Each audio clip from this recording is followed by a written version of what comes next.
Hello. It's always a surprise. Hey, how many of you were at Good Friday? Right? We kind of left you hanging. Did we make up for it this morning? Okay, good. Because some of you were like, what in the world? And I'm like, gotcha. It was my joy to surprise you all that way. So, hey, man, it's the day we celebrate the resurrection. And, yeah. And one of the things that I know to be true is that this is what day Christianity rises and falls on. And we try to make the faith and Christianity and the Christian and Jesus about a lot of other things, but really this is it. And historians, both Christian and secular, say, you know what, we can't quite put our finger on it, but something happened. Something happened over 2,000 years ago that really did change the course of history. It changed the way we think. It changed a lot of things in our society and in our culture. And we know what that is. What it was is that Jesus not only conquered death, but He paid the price for our sins so that we might be able to live a life that He really created and designed us to live. Right? And right there immediately we think, all right, what are you talking about? Right? This life. And all of us walk in through these doors with all sorts of different life stuff. Right? We have pain, and we have trauma, and we have hurts, and we have jobs, and we have bills, and we have families, and we have all these things that we have to deal with. And now here you are, you're like, well, this is supposed to be Easter Sunday, and I'm supposed to be free of those things, and now you're talking about all the burdens that I have. Thanks a lot for that. And then I'm going to talk to you about this abundant life, this full life, this authentic life, the life that Jesus always wanted us to live, right? All of a sudden you're studying Jesus, you get to John 10:10, it says this, the thief comes only to steal, kill, and destroy. But I came that they may have life. Have what? Life. And have it abundantly. Like this abundant life, this overwhelming life, this full life, this overflowing life. Right?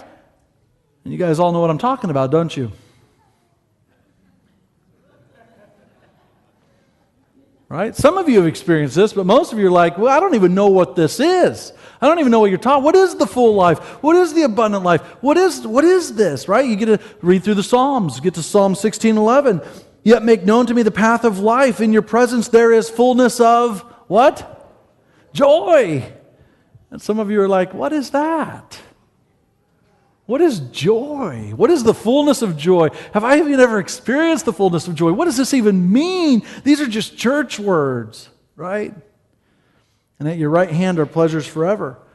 You're in First Timothy, and Paul tells Timothy, tell these people that they can have this full life. Listen to this.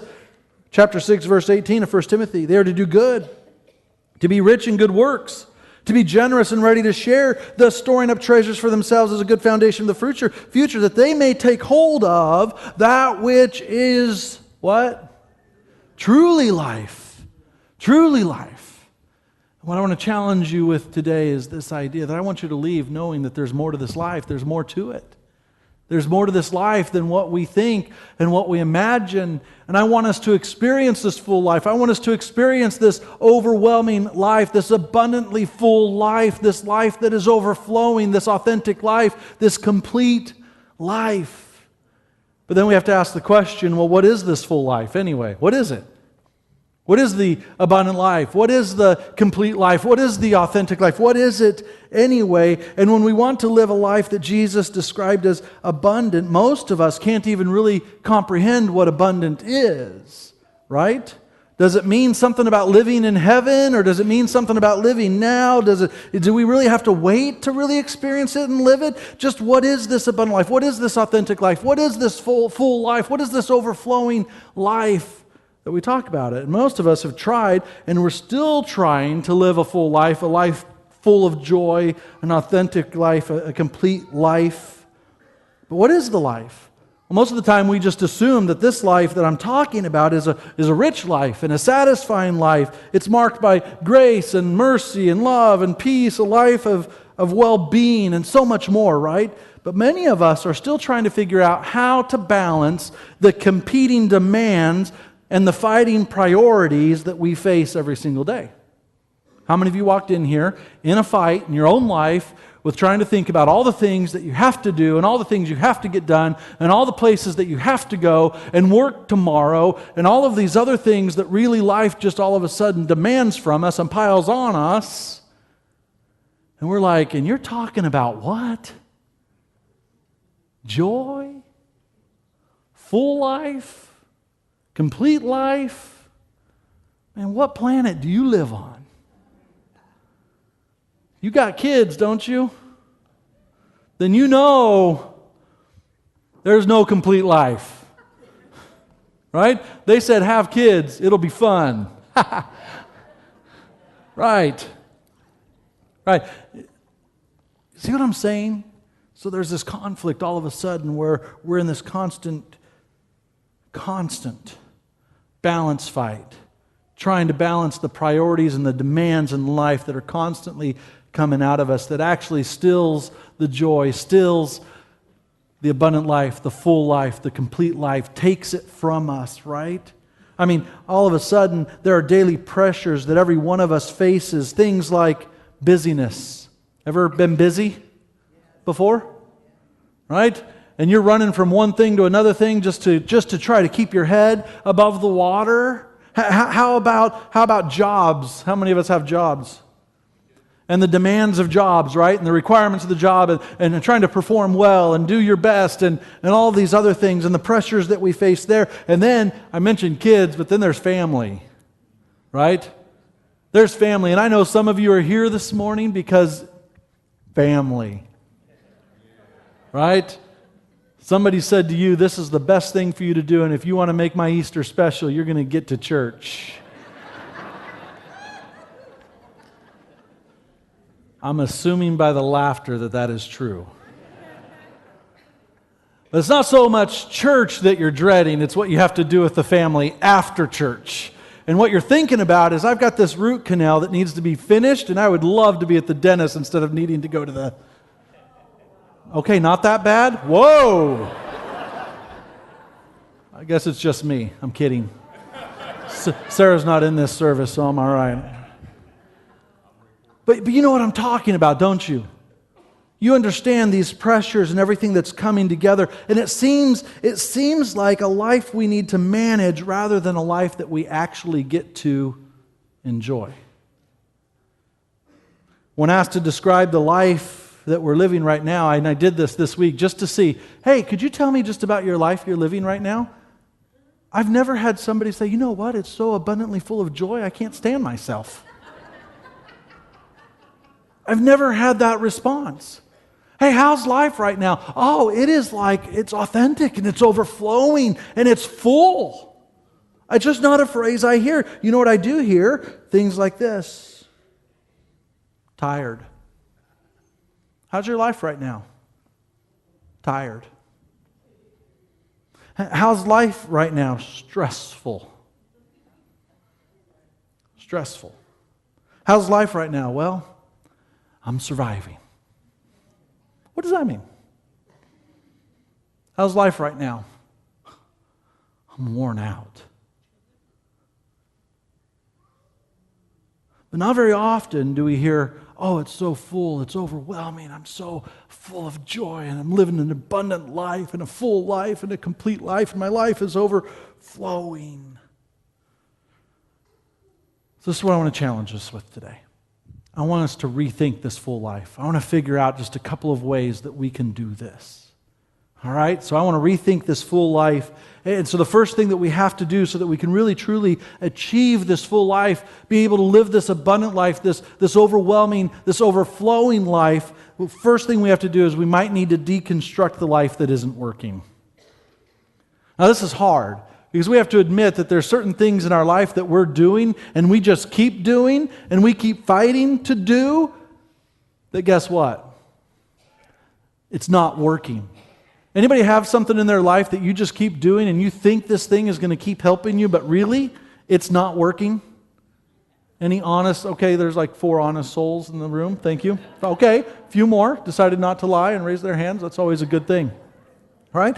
But some of us, we keep doing the same things because it's habit. It's just what we do. We just keep going after the same things. We keep working the same way. We keep thinking the same way. We keep doing all the same things. And we think that it's just going to get better when actually what we're doing isn't. There you go. So in order to live the kind of life that I think Jesus wants us to live, that He died for us to live, we have to deconstruct the life that has not been working. I may need to say, I need to unmake a living so that I can actually live well.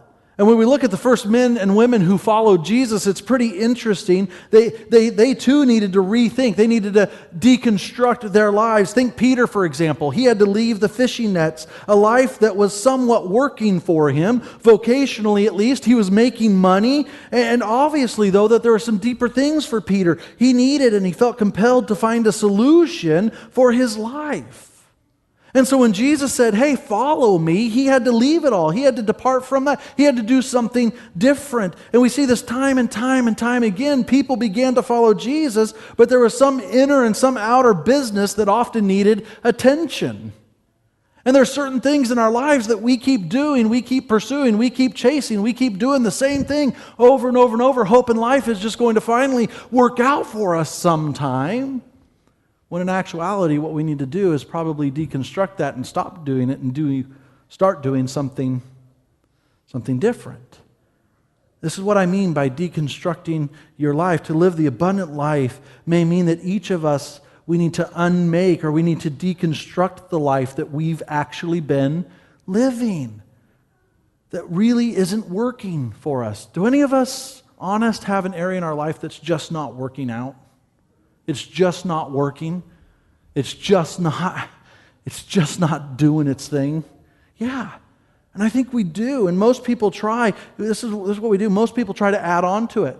Well, if only I could start doing, then it'll work out. I mean, imagine a scale, right? If the scale is already tipped and you keep thinking, you know what, I just need to do more. I just need to start doing more. If you're in a marriage relationship, this is the miscommunication cues that we get all the time from one another, right? Well, what you're doing doesn't seem to be doing what I want it to be doing, and so I want you just to do. Now, really, our spouses aren't saying to us, we want you to do more. What they're saying is what you're doing isn't working. And so what do? We just try to do more. Well, how does that work? Even more discouraged, even more depressed, even more of a heavy load on our back, even more responsibility, even more of a burden, right? We tend to think that, you know what, if something in my life isn't working out, I just need to add to it. Oh yeah, that makes sense. You're already underground 6 feet, why not just go 8 more? Right? Why not just burden ourselves more, pile on as much information, multiple ways of doing life where we feel more overwhelmed and more burdened, and then the abundant life is missed. Here's what I want you to hear. Living the full life, living the abundant life may be more about simplifying our life and the ways that we've been living than any other notion. We may just need to simplify some. It is for me. Sometimes what I find when things aren't working in life, if I get rid of some things, guess what happens? Yeah. The important things seem to rise. So we may need to deconstruct parts of our life that aren't working. The second thing we need to do is this. We may need to unlearn some things that are just not true. Right? We need to unlearn some things that we've been holding as truth, but really it's a lie, and it's a lie that we believed somewhere. We might need to unlearn something that we've always held to be some sort of truth, some false idea, maybe about God, maybe about ourselves, maybe about our relationships, right? We say phrases like, well, if she only loved me like she used to. I mean, serious. We think this, and these are lies that we tell ourselves. Well, if I only had the right house, if I only had the right job, if I only had the right wife.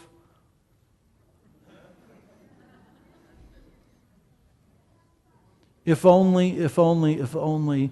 We buy lies, we believe lies, we've been told lies that somehow we attached as a source of truth for ourselves.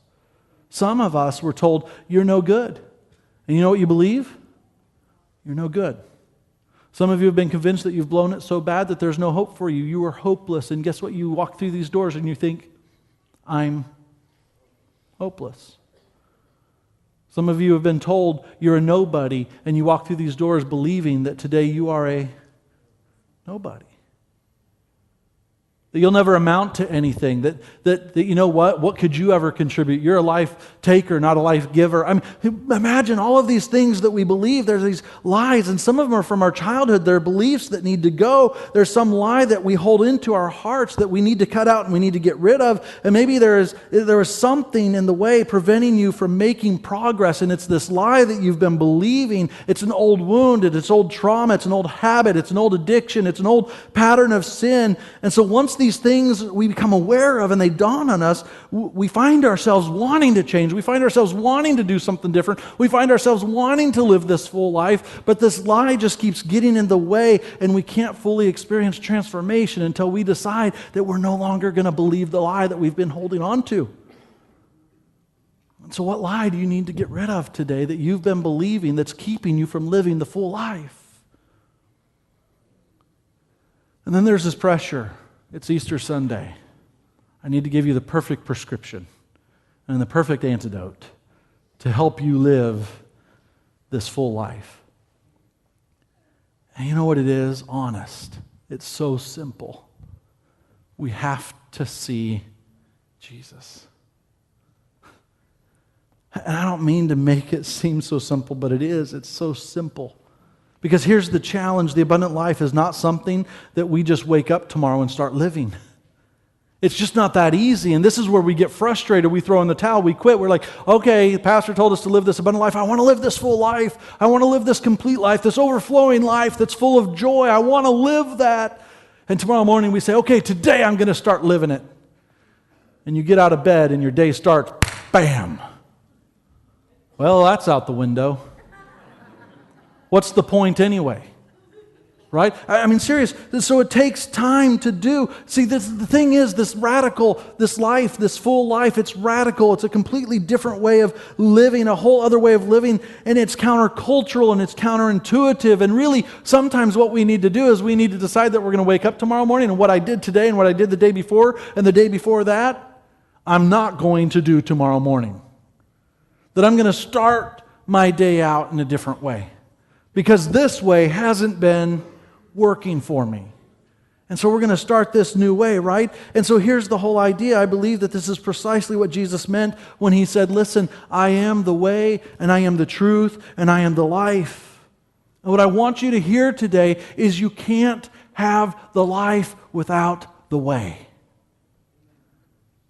I can't have the life without Him who is the way. I can't have it. You can't have it. We can't just claim the truth without establishing a real way to live. Jesus was a genius, and His teachings are foundational, and He wants us to live this full life, a better life, a full life, a complete life, a more Jesus-centered life. I love what C.S. Lewis writes in Mere Christianity. If you've ever been interested in what Christianity is all about, I think C.S. Lewis's book, Mere Christianity, is an excellent read. I would challenge you to read it. But he tells this analogy, right? He gives an allegory for us. This is what he says. He says, imagine yourself as a living house. I want you to picture that in your mind, okay? That you are this house. You're a living house. And God wants to come into that house, and He wants to rebuild the house. And at first, perhaps, Lewis writes, you can understand what He is doing. He is getting the drains right, and He's stopping the leaks in the roof and so on, which we knew that these jobs needed to be done, and so we're really not surprised, right? Because if you were to walk into your house, you'd know exactly what you need to fix. Well, now picture that we're talking about a house and not a house, but we're really talking about us. And we know immediately what Jesus might start fixing. We know what needs to be fixed. But then, presently, He starts knocking the house about in a way that hurts. In other words, He comes in and He starts doing things that don't make much sense. He starts tearing down walls. He starts moving walls. He starts raising the roof. He starts doing some things that we just think, what on earth is He up to? This is what Lewis says. The explanation is that he is building quite a different house from the one you thought of. He's throwing out a new wing here, and he's putting on an extra floor there, and he's running up towers, and he's making courtyards. See, you thought you were being made into a decent little cottage. But he is building a palace. He intends to come in and live in it himself. And do you hear that? Do you hear that? This is what happens, though. We say, all right, Jesus, I see you. I want to live this full life, this life that you've promised me that I can live. And so God, he knocks and you say, come on in, do my house, right? Redesign it, remake it, reconstruct it. But what do we have in mind? We have that he's just going to fix a thing here or there that we know is already broken. And at the end, we're going to be this nice little cottage. We're just going to be this nice little insignificant thing that just is like everybody else. But when he knocks on the door, that's not his intention at all. His intention isn't just to come in and fix some things. His intention is to build himself a house, a palace. It's got big buildings, and it's got a big roof, and it's got lots of stories, and it's got a wing there and a wing there, and it's got a courtyard, and it's covered with incredible vegetation and a beautiful garden because he plans to live there. Do you hear that? But this is what happens. He knocks and he says, here, I'm going to come in. And you're like, oh, great, we're ready for you to fix some things, Jesus. He's like, all right. He gets a sledgehammer and starts taking out the wall. You're like, whoa, whoa, whoa, whoa, whoa, whoa. How much is that going to cost? How long is this going to take? Who's going to pick the colors? What do you think you're doing? I didn't tell you you could do that. You fixed the sink. You don't need to tear out the wall. Don't go there, Jesus. That's not territory. That wing is off limits to everybody. Isn't that what we do? And he's saying, hold on, I want you to live this full life. I want you to live this abundant life. I want you to live this life that is complete and it's overflowing with joy. Let me do my thing. Let me get in there. Let me start rebuilding your house because I'm moving into it and I want to live in it. And I want it to be full and I want it to be complete and I want it to be overwhelming with joy. And I found that rooms in my house that I thought were nice and done need a massive redo sometimes. Do you have a room in your house that needs a massive redo that actually you think is pretty nice and perfect and just done right? The abundant life is lived by many abundant deaths. Let me explain. In order to live the life that Jesus offered us, we're going to need to let some things go. We're going to need to let some things die, and we're going to need to deconstruct many of the illusions and the lies that we hold on to and what we think life is really about and how God actually works. We're going to have to let those things go. There's some unlearning that we need to do if we're ever going to truly learn what Jesus meant by living this full life, this abundant life, this complete life, this life that's overwhelming and overflowing with joy. And don't you want that life? So this is what I want us to do today. It's a simple step. 1, 2, okay? Everybody got their rock? Came in this morning with a rock. If you didn't, you're free to go out and get one whenever you get a chance here in a few minutes. Here's what I know. I want you just to roll with me here for a second, okay? I know that all of us, when I say this question, and I ask this question, here it is. What's holding you back from living the full life? If you're like me, you know exactly what it is. What right now, what lie am I holding on to that's keeping me from being who I think Jesus really wants me to be? What is it in my life that's keeping me from letting Him come in and start knocking down walls and building a wing? What is it that's keeping me from living that full, complete, abundant life that's overflowing with joy and life? What is it that's keeping me? Do you got something? Do you have something in your mind? Because my hunch is, If I was to place myself in the audience and the preacher said that to me, I didn't just think of one, I thought of about 47 and a half. I'm only asking for one. What's the one? There should be about 3 markers in the rows, so don't fight over them, okay? That's what I want you to do today. If you'd be so bold and courageous, I want you to take one of those markers from here until we're next instructions. Write down the one word that would describe the one thing that's keeping you from living the life that He's always wanted you to live. I'm going to give you about 20 seconds to think about it in case you didn't. I'm going to stop talking, and I want you to think. 20 seconds. Here we go.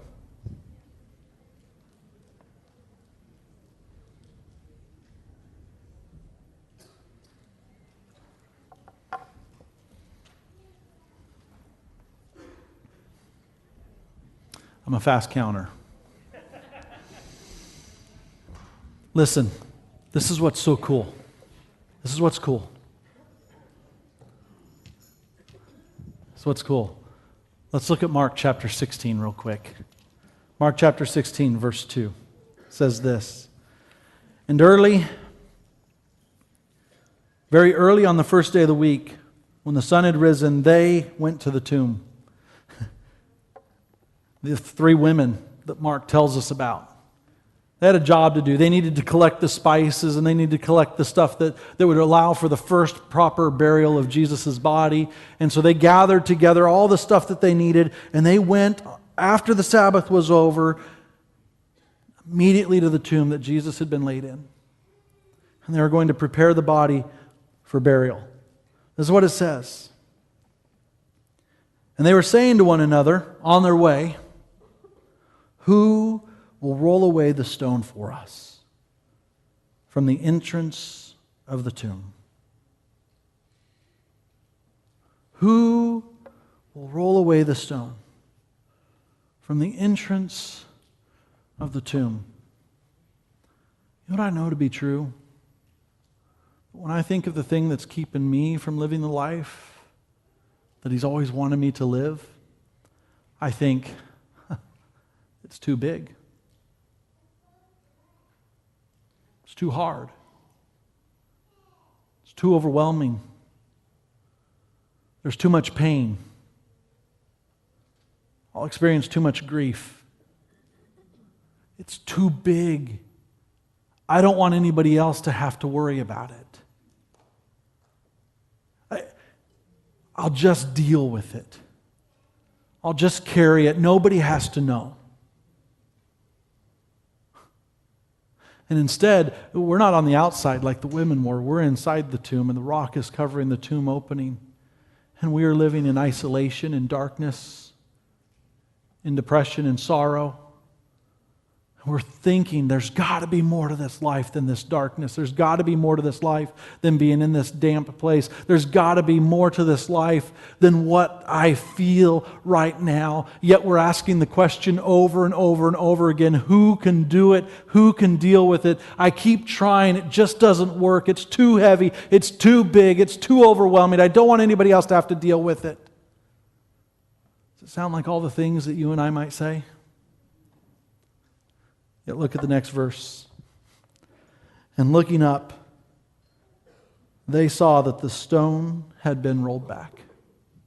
All the way there, they're asking, who's going to do this? Who can move it? Who has the strength? I hope somebody stronger than me is there to move this large rock in front of the tomb. And they get there, and they look up, and the stone had been moved. And I love what Mark says here. I've read this a million times. And then I think, I missed it. It is so simple. It is so simple. I was never intended to move it. It's not my job to move it. I'm not strong enough to move it. I can't do it by myself. It is overwhelming. It is hard. And this is what I love. This is what Mark says. And looking up, they saw the stone, and it had been rolled back. It was very large.